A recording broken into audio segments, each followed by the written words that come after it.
जय हिंद बच्चों, कक्षा 11 विषय जीव विज्ञान अध्याय 4 जगत मुनेरा में आज पढ़ेंगे यू बैक्टीरिया या जीवाणु। यानी यू बैक्टीरिया को ही क्या कहते हैं, जीवाणु कहा जाता है। अब आप लिखोगे जीवाणुओं की रचना, यहां से लिखना स्टार्ट करेंगे। जीवाणुओं की रचना, आकार, वर्गीकरण, वृद्धि, जनन तथा फिजियोलॉजिकल मेटाबॉलिज्म आदि के विषय में अध्ययन किया जाता है, जीवाणु विज्ञान कहलाती है। ये देखिए हो गया कंप्लीट। ठीक है, जीवाणु विज्ञान से संबंधित महत्वपूर्ण घटनाएं। देखिए जीवाणु विज्ञान से संबंधित महत्वपूर्ण घटनाएं क्या क्या हैं, इसको जान लेते हैं।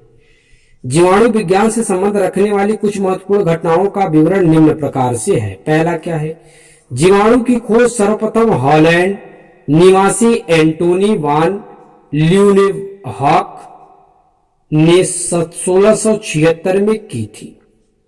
इन्होंने जीवाणुओं को पानी में तथा अपने दांतों के मैल में देखा तथा एनिमल क्लूस का नाम दिया। इसमें जीवाणु विज्ञान का जनक भी कहते, जनक माने यहीं से ये जीवाणुओं की उत्पत्ति हुई। दूसरा लुई पास्कर, ये वैज्ञानिक ही है। देखिए इन्होंने क्या किया, लुई पास्कर 1882 से 1895 ने सिद्ध किया कि किण्वन की क्रिया सूक्ष्म जीवों द्वारा होती है। इन्होंने रोगाणुओं द्वारा रोगों की उत्पत्ति का सिद्धांत प्रतिपादित किया। तीसरा रॉबर्ट कोच ने एंथ्रेक्स व क्षय रोग के जीवाणुओं का पता लगाया।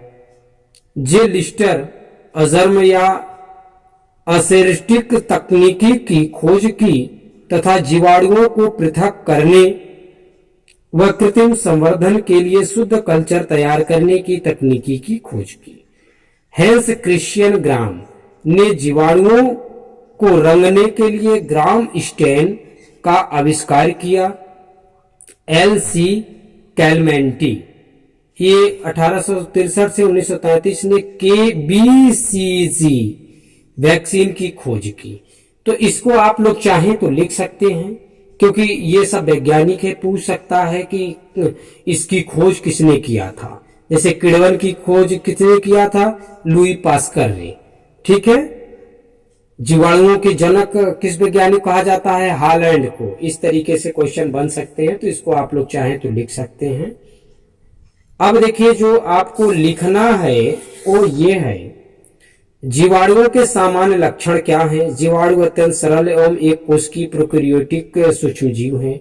जीवाणु जल, थल, वायु आदि सभी स्थानों पर मिलते हैं। सही बात है, जीवाणु जल में भी पाए जाते हैं, थल माने पृथ्वी पे, वायु माने हवा में भी होते हैं। अधिकांश जीवाणु अपना भोजन स्वयं नहीं बना पाते हैं, ये मृतोपजीवी या परजीवी होते हैं। स्वपोषी बैक्टीरिया में बैक्टीरियो क्लोरोफिल पाया जाता है। तीसरा देखिए, जीवाणु कोशिका में नीले हरे शैवालों की तरह वास्तविक केंद्रक नहीं मिलता है। केंद्रक में केंद्रक कला तथा न्यूक्लियोलस का अभाव होता है, परंतु डीएनए और आरएनए मिलते हैं। ये बातें आप पिछली क्लास में, पिछले चैप्टर में समझ चुके हो।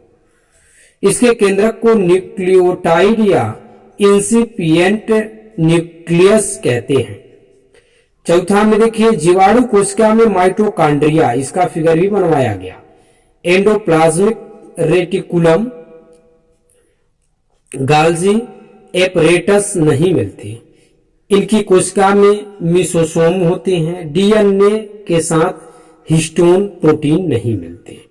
तो इस तरीके से 6 इनकी विशेषता लक्षण हो गए। ये वाला आपके ऊपर डिपेंड करता है, आप चाहें तो 6 पॉइंट लिखें या न लिखें, लेकिन ये आपको लिखने हैं लक्षण।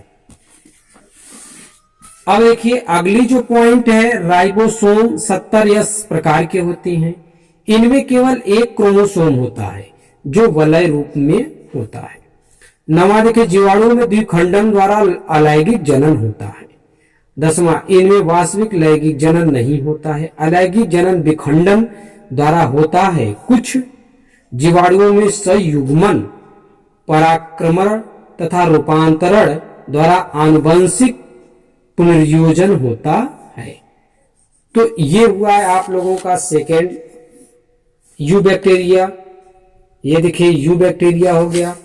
अब हम लोग प्रकृति एवं आवास इसके बारे में पढ़ेंगे। इसमें बहुत ज्यादा नहीं पढ़ने हैं क्योंकि हम लोगों को अभी पूरी बुक का अध्ययन करना है। आज के लिए इतना ही, धन्यवाद।